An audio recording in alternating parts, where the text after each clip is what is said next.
Ladies and gentlemen, welcome back to 3 Under Par, where Little White Ball is live. I'm your host, Scotty T, and this is a clip taken from the latest episode of the podcast. We had an all-time guest, probably one of our best guests to date. We had Mr. Tanner Beard. Tanner Beard is an actor producer in the Hollywood scene, and he is on the new TV show Holey Moley. Holey Moley premieres on ABC's on Thursdays at 8 p.m. Eastern Time and 7 o'clock Central Time.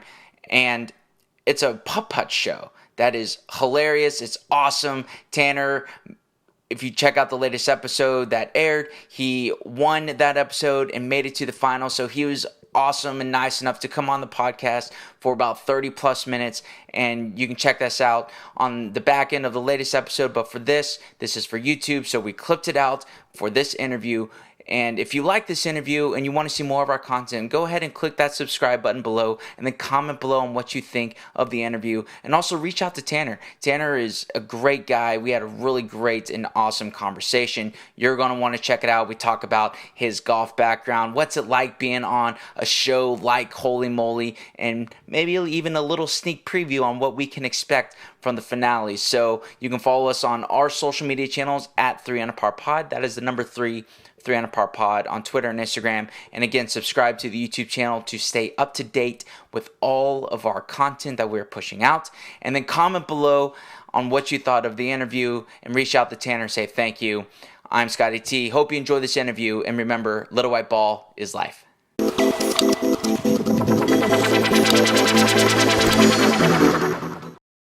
Okay, we are now joined by a very special guest, somebody that I've been looking forward to a very long time. We have Mr. Tanner Beard from Holey Moley. Tanner, how's it going, man?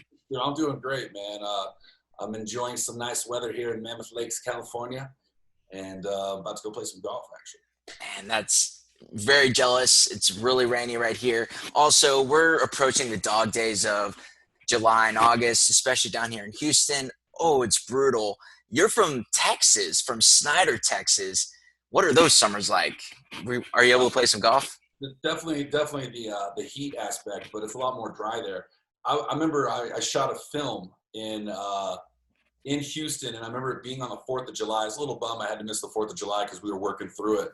But I just remember thinking, like, I've never experienced like a Houston summer like I did when we were on that picture. And like the mosquitoes would bite through your clothes in some places, like a little bit further closer to like Galveston and stuff, but we filmed in that whole area. And I just remember thinking, like, man, there are some tough people in Houston, Texas. Texas knows how to grow them tough, living with those. So you're prepared for it. Exactly. Yeah, I grew up playing the game, so like junior golf and July and summer we're walking too. So it was, it was a lot. But then again, you go out to West Texas, you're not playing that like thick air too. You're like, I'm gonna club up right here, actually. Exactly. Well, I learned how to keep the ball down so that would just pierce through the air. That's what I was. I was trying to keep it down in that West Texas wind. You're just off the back foot the whole time. Golf is huge in Texas, man. I think that's one of the reasons I was so interested in it as a younger dude growing up, because it was just so big, even in my hometown of Snyder, which isn't a big community, but they have a lot of love for their golf there and stuff. So Texas is just it's enriched with golf. It's the Florida of golf. It is. It really is. I mean, even if you go back as far as Byron Nelson, Ben Hogan, like these legends, and then you got Crenshaw, Justin Leonard, now Jordan Spieth. I mean, back in action. It was fun to watch him like be at the top of the leaderboard last couple tournaments. So yes, it's been fun. It really is. We're big Spieth fans here at 3 Under Par. Nice. Yeah, just because we grew up playing against him and throughout the junior ranks. Yes, because we're about the same age, and I mean, he was just dominating all of us. He was at UT, right? I'm sorry? He went to UT, right? Correct. Yeah, so he's from Dallas, went to UT for a year, and then won the John Deere, and then the rest is history, pretty much. Hello world after that, like Tiger said, right? Yeah, hello world, exactly. Yeah, I think Jordan, I mean, we could talk about Jordan all day, it seems like, but I think he's in the right direction. Hopefully, a good thing for him is this coronavirus thing was able to let him work out some issues, I think. Oh, yeah. And the guy, I mean, he's got just so many years ahead of him. It's crazy to think, like, because Tiger's still out there killing it, and Mickelson is probably, one we should marvel at the most, because I just remember watching him as, like in 7th, 8th grade, for me, which was like 98, you know? So the fact that like you still see some of those guys out there, it's just a testament to like how long your career can go on the PGA Tour. These guys are in their like, you know, mid-20s out there. They're gonna be around for a while.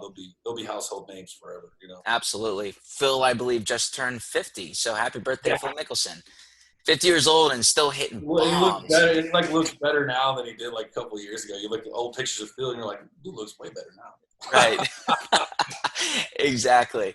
Well, Tanner, obviously you are more than just a contestant on Holy Moley, actor, producer. But this is a golf podcast, so we're going to focus a little bit more, hone in on the golf. So you mentioned you're from West Texas, Snyder, Texas. How did you end up in California? And also give us your background in golf. Yeah, well, I grew up playing, like you said, in Snyder, Texas, home of the White Buffalo, which later became my nickname on Holy Moly, which was pretty cool. White Buffalo, could be worse. I'm going to ask about that, yes. Yeah.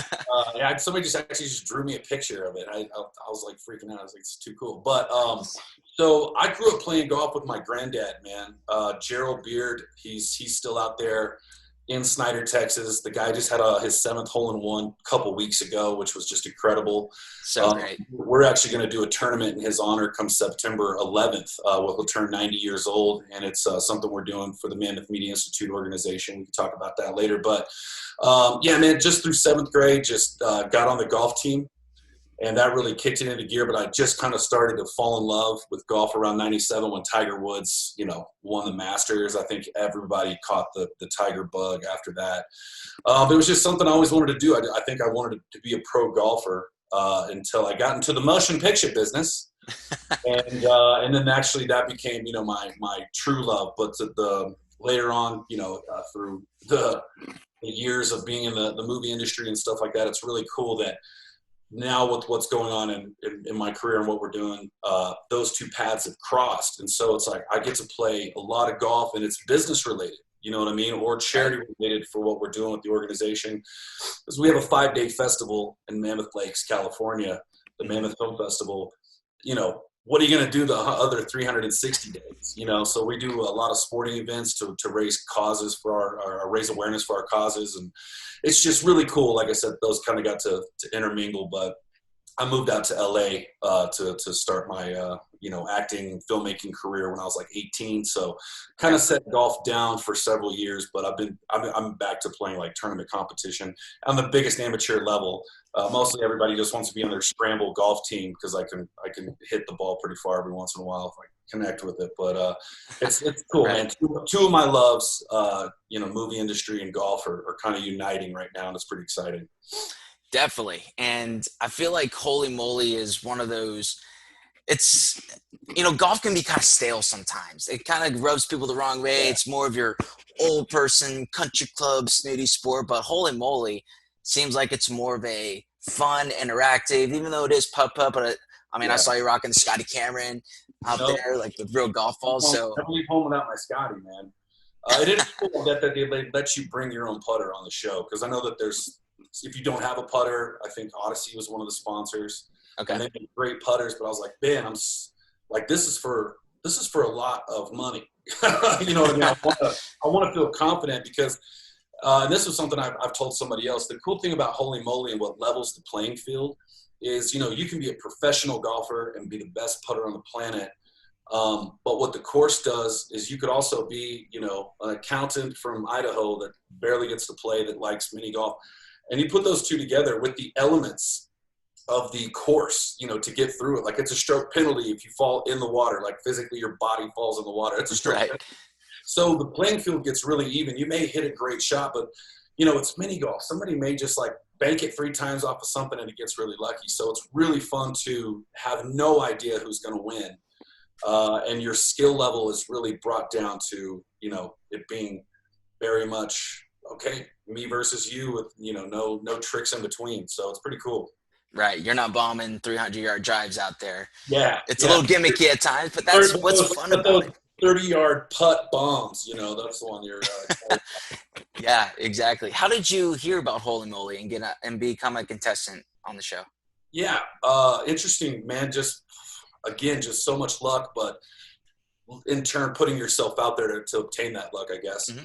I had started a kind of a golf Instagram account where we're doing some really cool stuff with, just for lack of better words, Tanner Beard Golf. We're doing some cool branding and stuff like that. So I introduced, just putting some content out there, just being a little bit more vocal in the golf world and getting back to it now that I had the time. And I got a DM actually through Instagram through one of the casting associates for ABC, and I think they go out and look for golfers, for a golf show, which would make total sense. Yeah.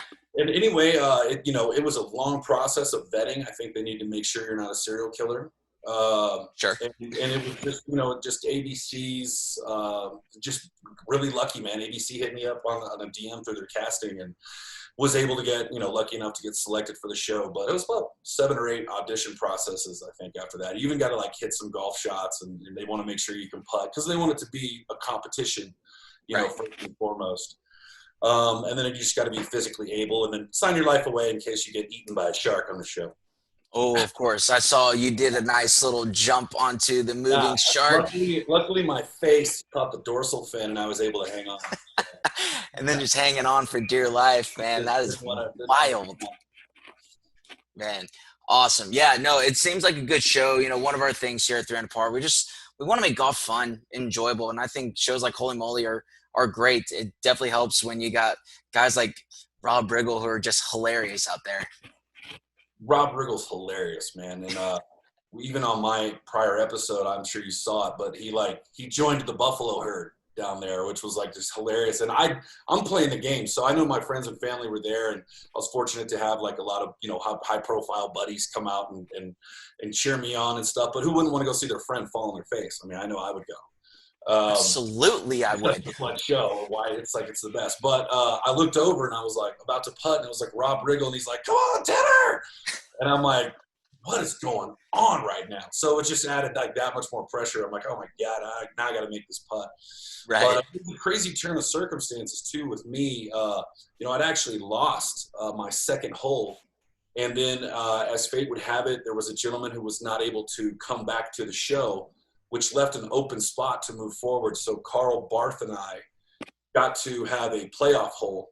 Right. And it was brief in the show, but it was that alone, just the playoff hole with him was nerve wracking, man, and he just missed his to his left, and I was able to make mine, and then moved on to the windmill hole, which was funny because I got a few tweets and stuff. It's like, why did your ball look like it was moved on the final hole?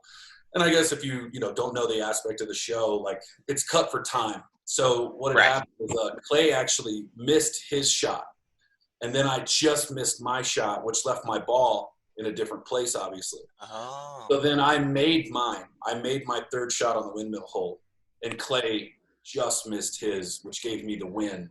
Right. And it wasn't necessarily edited like that. So people were like, "Hey, what's going on here?" Oh, man. Fishy.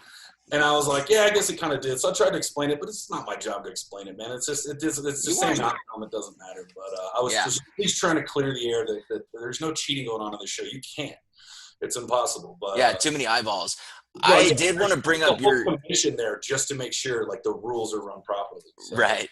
Yeah. I did want to bring up your sudden death putt because it looked like you started walking that thing in from 8 feet out. You were pulling a Kevin Na with the putter raise. I thought you were going to do the tiger and point at the hole too. That was the power of the Scotty Cameron that day, man. They amp it up. I mean, they wanted me to, and Scary Mary to really talk smack to each other, But I was so winded after being on that damn hole. We were the 6th ones to go, so the entire mountain is just goo. Even at least the first people, they have a little bit of the substance that they put on there. But when you're the last ones to go, the whole mountain's just covered in this lube that you can't get up.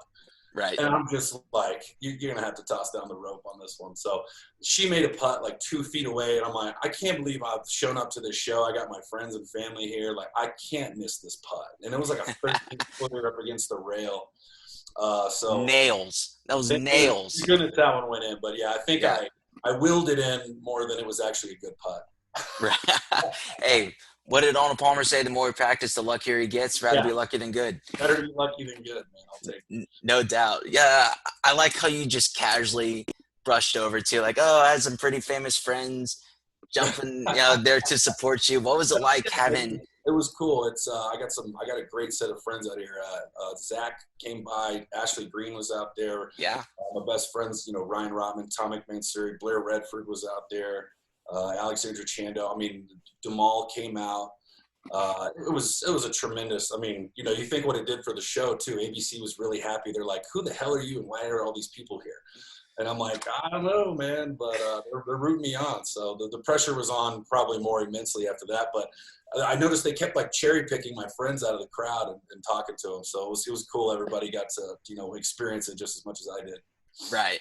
Yeah, it's one of those unintended blessings, if you will. It's like, oh, we Yeah. got this guy who's creating good golf content. Oh, yeah, he has some pretty cool friends, too. Yeah. But No, it's just a product of being in the movie industry, man. I got a bunch of incredibly talented friends that I've gotten to come up with through the years, and so it's pretty cool that we got a great support team. We kind of have a family out there where it's every man for himself in LA. oh, that's awesome. Whenever I think of, I guess, Hollywood, for lack of a better term, and golf, my mind just always goes to Entourage for some reason, whether it be like Right. Yeah. Vince and the boys out there with Ari Gold. Do a lot of people in the Hollywood scene like to golf, or what is that like? Man, I play golf with so many people that are in the business. The headline, the New Line Cinema, just you name it. Like, it's not just actors. It's everybody. I mean, who doesn't like golf? You know what I mean? But it is. I think it's that sport where people go and it's like, hey man, if you can like be good on the golf course, you're probably handling business in life pretty well too, because it's such an intricate game. I think a lot of people in business, I guess, are a little bit more prone to do it because it's a challenge, and a lot of leaders like that challenge. You know what I mean? Right. And it wields true because I've just played golf with like so many executives and stuff, and it's a lot of business gets done on the golf course. In my industry, so it pays to hit those 330-yard bombs, so they want you on their scramble team for the cool tournaments. That's right. And chicks dig the long ball. Yeah, no, that's amazing. It's especially golf in the business world. I've actually kind of found, and I don't know if you found this too, but a lot of the like top business guys that play golf, they actually don't like talking business on the golf course because it's almost like their escape. Yeah. And then it's more like you go to the 19th hole afterwards, like, okay, now we can talk a little bit more. Absolutely. That's very true. That's But you can also tell somebody's character. I think it was Lou Holtz said, if you want to find out somebody's character, go play a round of golf with them. Sure. Yeah. Well, also it's like, is this guy going to make this 10-footer for par? Like how much does he care? How much is he out there to finagle? How much does the game mean to him? It's you said it yourself, man. It shows everybody's kind of true character. How angry people get when they slam a club or don't slam a club, that what they laugh off. It's pretty cool, man. It's a game that's always been part of my life since I can remember, man. So very grateful for that. Absolutely. So we were kind of talking about Jordan Spieth a little bit. Who are some other golfers? You mentioned Tiger kind of got your interest peaked into the game. Who are some other guys you like to cheer for out on tour? Yeah, Tiger, I'll watch him mow his lawn. You know what I mean? He's just so interesting I just got constantly learning from it. He's constantly changing his game. I like to watch, I'm a huge fan of Ricky Fowler.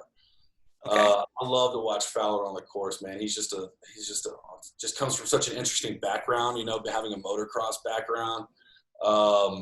DeChambeau, I don't know, not to take away anything. I've just been watching him lately because he's turned into this Hulk monster. So he's been fun to watch lately because I'm like, dude, did he just rip that like 356 yards? Koepka's always one to watch, but I don't mind saying the dude's personality, like, kind of, I don't know, it kind of turns me off a little bit, but I can see that. At the end of the day, he's a fucking beast, He's incredible. Pardon my language, I probably shouldn't say that. And yeah, man, I like Jordan Spieth, dude, just keeping it, he's a good old fashioned Texan, man. So I'm always rooting for the home squad. Absolutely. Yeah, Bryson, man, I'm torn on Bryson because it's like we got good Bryson, we got bad Bryson, but like mad respect to what he's doing. Dude, putting on all that weight. He came up a little bit. And I heard some like older gentlemen were like, no, we need to create a ball that, you can only hit 80% of what you think. And I'm like, look, the game has been redefining itself since, metal clubs. So, Yeah. let's not stop like the progression. Obviously, we don't need to have microchips in balls or anything like that. Like, let the game be the game. But I mean, I just got the new sim driver, and I'm cranking that thing 25 yards further than my old driver. Wow. You know what I mean? So who doesn't want to Okay. do that? We're all getting older. We all want to hit it further. We're not going to stay 22, 23, ripping it 330 every shot. So to be able to do Right. that 33, 34 with the new technology, I'm all about that. You know what I mean? Right. Yeah. That's really the USGA distance report, distance debate. I mean, we've talked about that before. I don't want to go into that right now, but I've heard good, interesting arguments for like how professional baseball players use wooden bats, but amateurs use metal bats. Yeah. Have something like that. But then again, you're telling me if I'm on the pro tour, I've been playing golf a certain way all this time, and then you got to dial it back. Like that doesn't sound fun. From the 40s. Exactly. Yes. Yeah, no, I think it's just people being vocal about, I mean, hell, it's easy for me to say that. I'm not Colin Montgomery. I haven't been in the game for 50 years. You know what I mean? So Yeah. it's to each their own, I guess. But all the club makers out there, please do not redefine your technology and keep it Elon Musk and reinventing everything. Oh, I like that. Little Elon. Elon throwback. Yes. So you mentioned you're out in the Mammoth Lakes area. What are some of the courses that you like to go out and go get around in? Bishop Country Club down the street is actually such a great course to just go and have a blast at, because there's so many pine trees up here. Sierra Star in Mammoth Lakes, California, I think it's one of the highest elevated golf courses in the nation. So you're hitting like pitching wedge 160, 170. It's crazy, but you can also crank that driver like you've never done it before. It's so much fun. But I mean, it's like fairway, and then the trees are like this. So it's like you got to hit my face if you're coming the opposite direction. But it's so much fun, dude. It's so beautiful. Even if like you duff to chip, you look up and it's just like, you might see a bear crawling through the woods and like an eagle fly over the mountain, and you're just like, it doesn't even matter. This course is so phenomenal. Mm-hmm. And then Snow Creek up here is pretty great. But my favorite course, I think, is still Lakeside Golf Club in Toluca Lake, where I live. It's if you look it up, it's kind of like old Hollywood classic golf course. Bob Hope still has his locker up there that is preserved. So it's great. It's kind of classic old Hollywood course. Like, you can still smell the Rat Pack in the locker room, It's pretty cool. So if you do some history on that, all your listeners, check out Lakeside Golf Club. It's my favorite course on the planet, I think. Yes. When I hear Lakeside, there's a Lakeside Club here in the Houston area that's probably, 10, 15 minutes from where I live. So, but it's one of those you're like my Lakeside? Yeah, for real. I was like it's a good course, but yeah. It's kind of a goat farm, Tanner. What are you talking about? Right. Exactly. Cool. Yeah, I love playing up in the mountains or up in the hills. I don't really do it that often. If you go down to Austin or San Antonio, you get that hill country golf. Yeah. But it's so flat here in Houston, and there's no wind. It's so humid that it's always a nice change of pace. So whenever I hear it's 5 minutes from now, I get a little jealous. Sure. There is something too, though. It's like if you love to pull out the big dog and let it eat, you're hitting 6-iron off of so many tee boxes. You hone in your skills when there's so many trees, because if you go 2 feet into the woods, you don't find your ball, and you're like, it's not that hard. There's so much down there. There's like 50, it's buried under 15 pine cones now. But with that said, I feel like I'll go play something, like Angeles National, Jack Nicklaus course there in Los Angeles. And then I'll just rock and roll it because I'm so used to precision shots now that, it's like those courses become a lot easier. And that's been, it's kind of helped me with my amateur tournament play. Of course. Next time those little tournaments come up, it's like, damn, dude, I'm averaging in the 70s. It's right where I want to be, Right. That's perfect. Yeah. And, there's so many different type of amateur tournaments you can play in too, whether it be I'm sure there's the California Golf Association, like here you got the Texas Golf Association, or, just go have fun. If you want to go play at a competitive level, go do it. If you just like the 4-man scrambles too, go do that. That's one thing I love about the game is that there's so many different ranges. My biggest request is just keep up, pace of play, big deal. Oh yeah, I know, man. I'm a quick guy too. I'm like, you don't need 6 practice swings, fella. It is true, dude.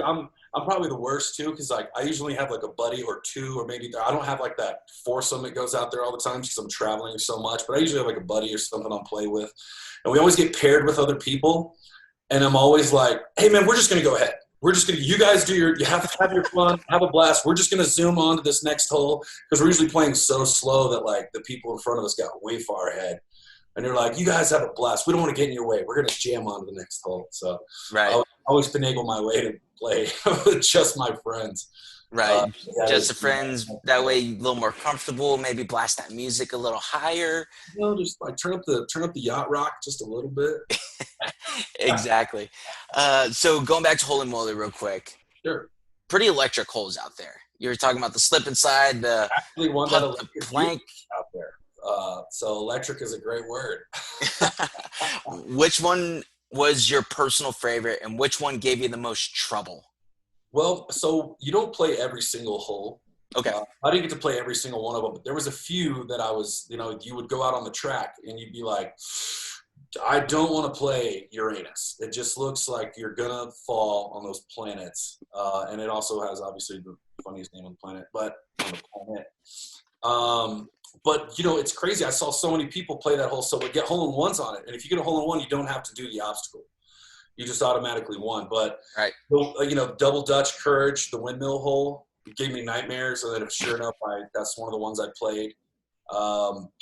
Slip and putt was it's another classic from season 1, and it just wrecked me. but at the end of the day, no matter what the obstacle is, you still have to make the putt. And that's where, again, it comes back to like, okay, this person with, who's physically not as capable as this person fell in the water, but now this person's not as good a golfer.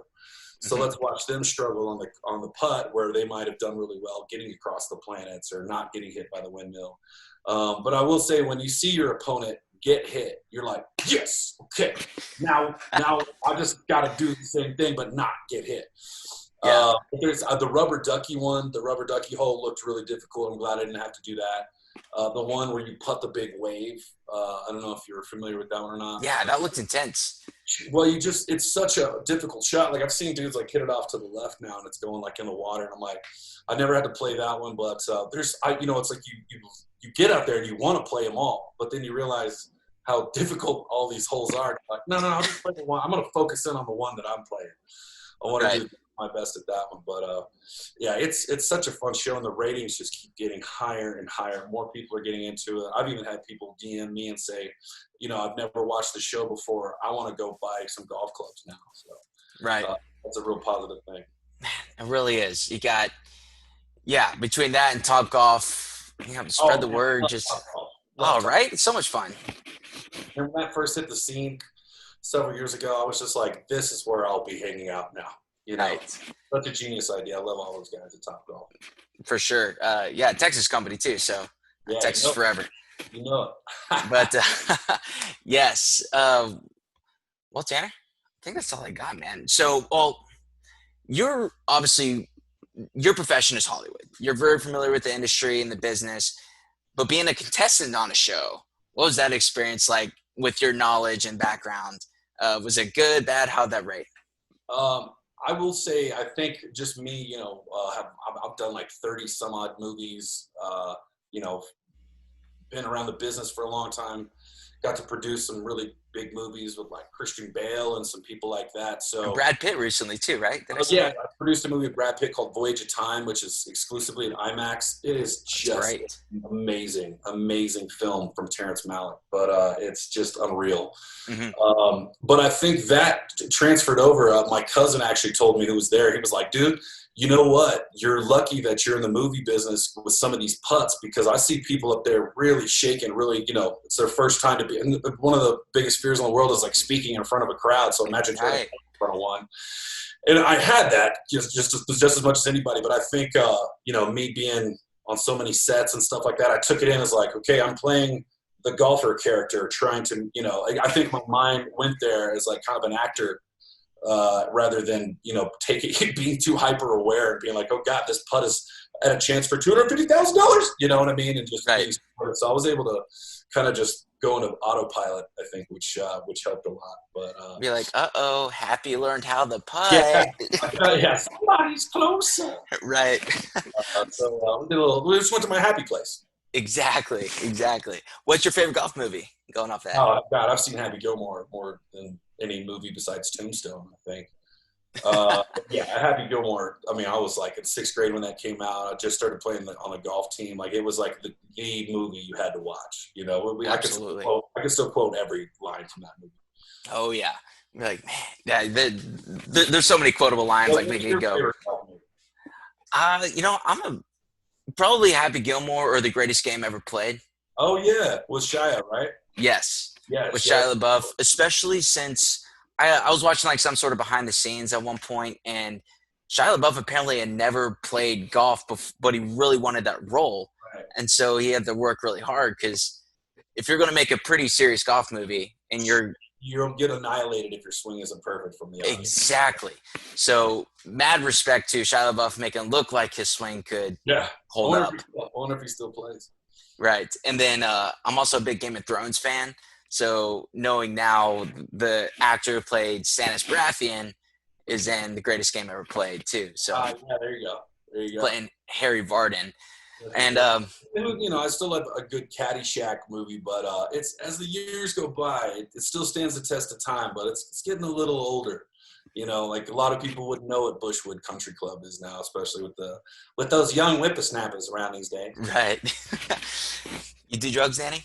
Good. Yeah, I mean Caddyshack's. It's an all-time classic. I'm a huge Chevy Chase fan still, so definitely. I'm still a fan of the little gopher. And Bill Murray. It seems like Bill Murray, I don't know if he became a golfer after that movie or around that time, but he's always making his Pebble Beach debut. Golf brand now. Even pro tour players are wearing Bill Murray golf clothes. I think the PXG guy, Perez, is rocking Bill Murray golf, or it's William Murray golf. So, but hey, speaking of some really cool golf stuff, Tanner Beard Golf is putting out some hats, some T-shirts, some apparel to kind of raise money for the Mammoth Media Institute. Half the proceeds are going to go to our nonprofit organization, so we can continue to do what we do. But all that stuff's going to drop probably sometime in September. So closer to the Gerald Beard Golf Classic that we got coming up. And then we do our big tournament in October in Los Angeles. If you haven't been out to LA in a while or ever, it's a good excuse to go. But we do a massive golf tournament, the Mammoth Media Institute Open, usually at Angeles National. I think we're going to be on for there again. But it'll be around October 2nd or maybe the following week. Like I said, with COVID and everything else that's going on in the world, we're taking it one day at a time, but we're putting the positive energy out there that we'll be able to play, and it's going to be a great tournament. Oh, that's great to hear. Everybody go place your pre-orders. Yeah. Tanner Beard Golf. Get those cool shirts with the white buffalo on them. Yeah. I got some buddies out in LA. They're loyal listeners, so hope they're listening. Yeah. So I've been meaning to check a trip out there. Yeah. The Mammoth Media Institute Open. It's ready for everybody. All right. So you make it to the finale of Holey Moley. That's coming out later, though. Yep. What can you tell us? I know there's like closely guarded secrets. What can you tell us? That Steph Curry has concocted his hole, and it's Egypt themed. I think it's called the Hole of Nefertiti, from what I've seen on the show. Sounds intense. And it sounds like it'll be 12 jacket winners enter the finale down to 4, and then those 4 will have a putt at $250,000. So I just hope out of those 12, I make it to that final 4, and then we'll see what happens, man. I'm keeping the faith. Keep the faith. Cheering for Tanner Beard. I know I'm going to be watching. Hopefully everyone out there will be watching too. End of August will be the finale, but keep watching the show. It's hilarious. There's 6 more jackets to hand out, if not 7. So it's going to be nonstop, summer entertainment. A lot of places that I know courses still aren't open fully for some people. Wow. So at least they're getting their sports fix now that the PGA Tour is back, and Holey Moley, which offers a little something different in the golf community, which I'm a big fan of. And you got Rob Riggle. What else do you need? Yeah, then Joe Tessitore is just I'm about to say Joe is dynamic, man, is awesome, and Jenny Mai out there making it happen. But yeah, man, thank you so much for having me on. It's been great talking to you. We'll have to send you some information on the Gerald Beard Classic, our Texas tournament. Please do. Some Texas golfers out there. If you guys want to get out of the heat in Houston, come to the dry heat in Snyder. Exactly. Hey, well, we got listeners even all over the country, few all over the world here, but we're trying to grow. But what's the best? Do you fly into DFW or go more Abilene, or what's the best way to get there?